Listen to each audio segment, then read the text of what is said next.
Mahlzeit, Freunde! Scooping a dragon again. Let's go mad with it. I'm using a color palette that I used last week and that I will be using next week.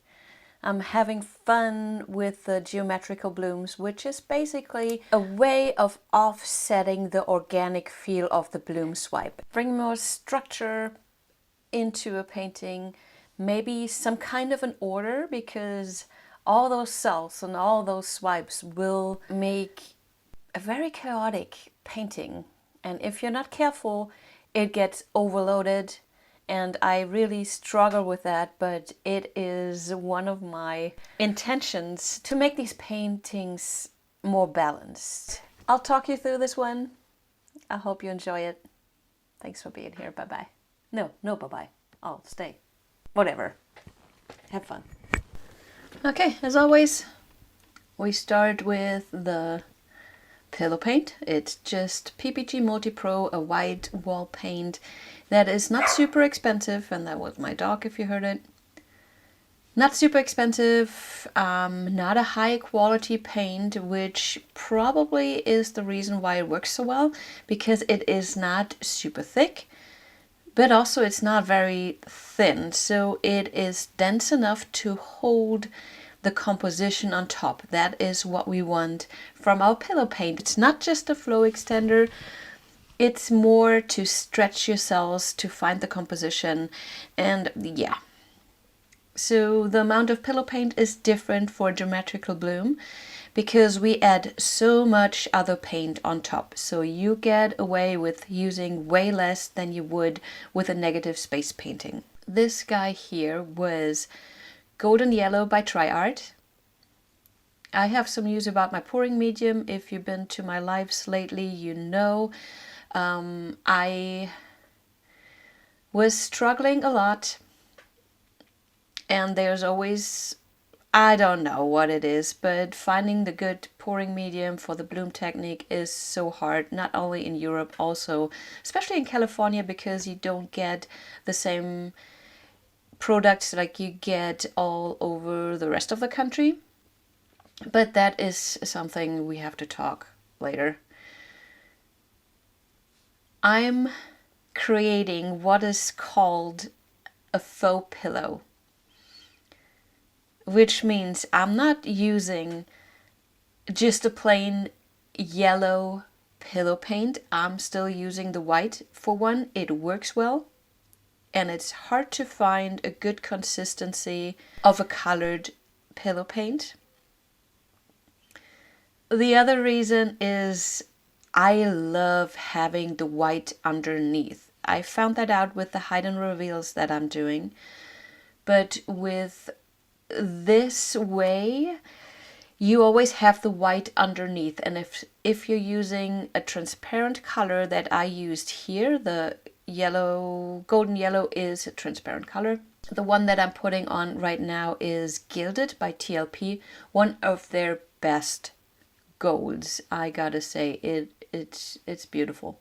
So that's what the term faux pillow means. It pretends it's a pillow paint that is colored because it will cover up the whole canvas, but I'm actually not. There.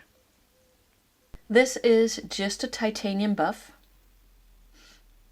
It's an off-white, almost beigey toned. This color, not a lot of people use a white in their blooms. And I get it, I didn't do that either. But I started to really liking the effect of having different brightnesses within your layers of colors. You know, the so-called peacock cells or bullseye cells, they are not necessarily done because you have different opacities. That's what people say. It's actually the brightness of your layers that is alternating. So the more you mix up the brightnesses, not going like a gradient, but alternating the brightnesses will help you make peacock cells. That is another story. Again, sorry, I'm all over the place, but there's so much to tell you guys. but I guess I can take my time and just put it into different videos. Okay, back to the painting. This one was Hammerhead. Hammerhead is a beautiful steel blue, hammerheady, sharky color, also by TLP. And this one is bluish gray, grayish blue. I still don't remember which way you say it. It's almost like a lilac color. It goes so well with the golden yellow. I love the combination of those two. This guy here is Blue Turquoise by Amsterdam. And I am... Well, we can debate if what I'm doing and how I'm layering my paints really has anything to do with the outcome later. I just love playing around. And all those different layers are adding something. Even though you won't see what I'm doing here, you will still see it, just not as obvious like here, because we will add swipes. If you're using less swipes, you will be able to keep more of those geometrical layering that I'm doing, those abstract putting paint on the canvas. I'm losing my words here. I love just playing around, and I do not care if it really matters what I'm doing here or not. I enjoy the process, and that is, you know, I'm not doing this to please somebody. I'm doing this for my own pleasure. And that's how you should go with your art as well. Otherwise, it's just soulless, I think. So this is my cell activator. It's titanium white by Amsterdam and Australian Floetrol. Depending on the thickness of your Floetrol, you have a ratio from 1:1 up to 4:1. Anything is possible, everything works. It's just the paint is doing different things with a different ratio. And this is my bottle of Boom Gel that I had for a long time. As you can see, it's the plain black Boom Gel. And you guys, this is kind of it's what makes those swipes, really. And the reason is that Boom Gel is so stretchy. You don't forget you're stretching your paints 3 times. Once with the swipe that I'm doing here. Then you will scoop some of it up and stretch it out. That will be number 2. And then you're stretching it by tilting and by spinning. The pigment loses the connection to the binder in your paints if you overstretch them. There's other things that could lead to that, but overstretching is one of them. The Boom Gel you can stretch forever.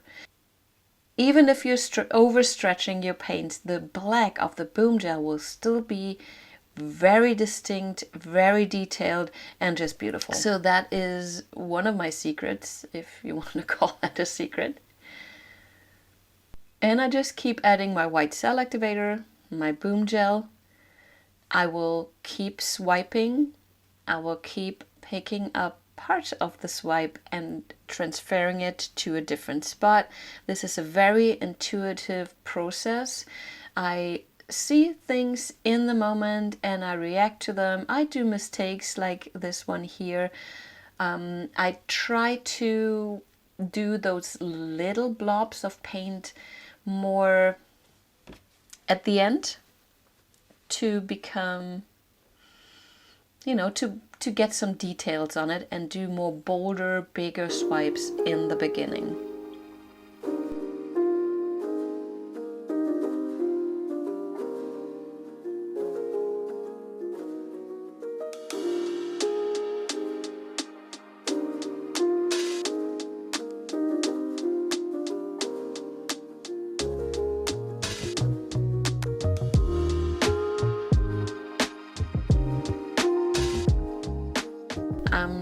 trying to leave that yellow part that I put on the very first time to have that be my negative space, and kind of go bonkers with my swipes, but they are supposed to be in just one part of my painting. Not sure where right now because, man, it's hard to retrain yourself.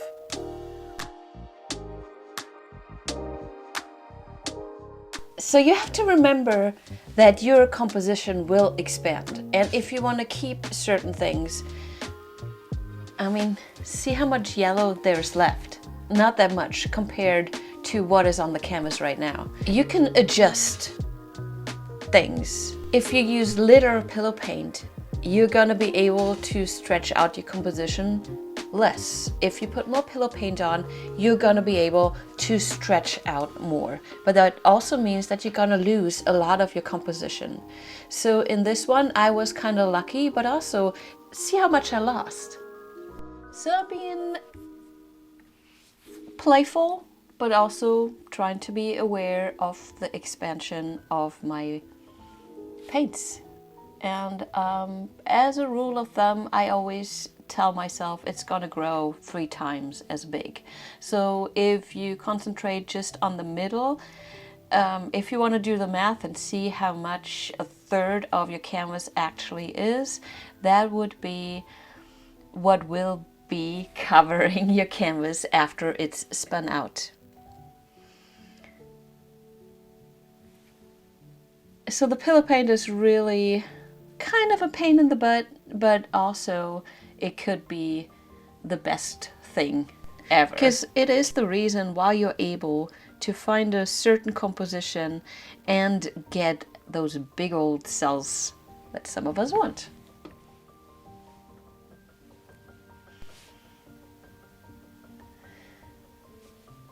So that is the reason why I do not do much on the outside of my painting, because I know unless I push it back into the middle with tilting, I'm gonna lose it anyway. And nothing is worse than falling in love with a piece of your painting that will just get spun off in the next action. So now it's time to get a little bit more detailed. I'm gonna do smaller swipes, pick up less paint, so we have more details. That's kind of what I'm going for. When I have parts on the outside that I really like, I sometimes pick them up and put them somewhere else so those cells actually have still a meaning and can do something for the composition. The more you stretch your paint, the lighter it gets. See, this last transfer I did has to do with the pillow paint underneath, and with the stretching your paints get more transparent, so it will get lighter, and it actually helps the composition to bring in more contrast. Time to spin now. When I don't know what to do, I usually start with a small baby spin to see where the paint is going. What really helps me with those geometrical lines and compositions is I know where to tilt. I don't want it to get wonky. If I have a straight line is relative, obviously, but if I want to keep it, that's how I tilt. I bring it to a certain point, then bring it back to the middle, and I don't like the stretch marks that will appear. So the last thing I'm always doing is mellowing out those stretch marks and curves by just swiping. No, that was the wrong word, by spinning.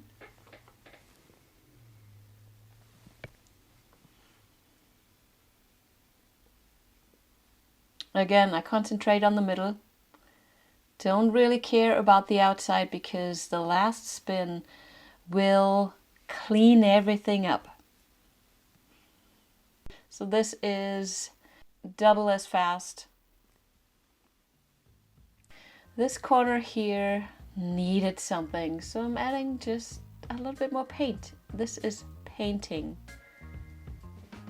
And it's all in your hands. You can add whatever you want, you guys.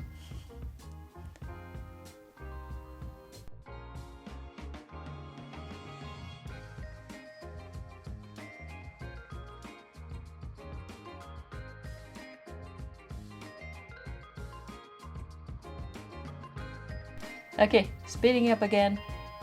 This is tilting and spinning. Finding the composition. That's what it is, and it's all up to you where you want your paints. If you want more curves, if you want more flow, go for it. I want to kind of keep that cross shape that I created to stay intact. But mostly I want also that yellow. And I really like what the bluish gray does on top of the yellow. You will see in the dried results how it slowly gets more transparent and have the yellow come out underneath. Just love this effect. We're gonna fly over this piece and then I'll show you the dried one.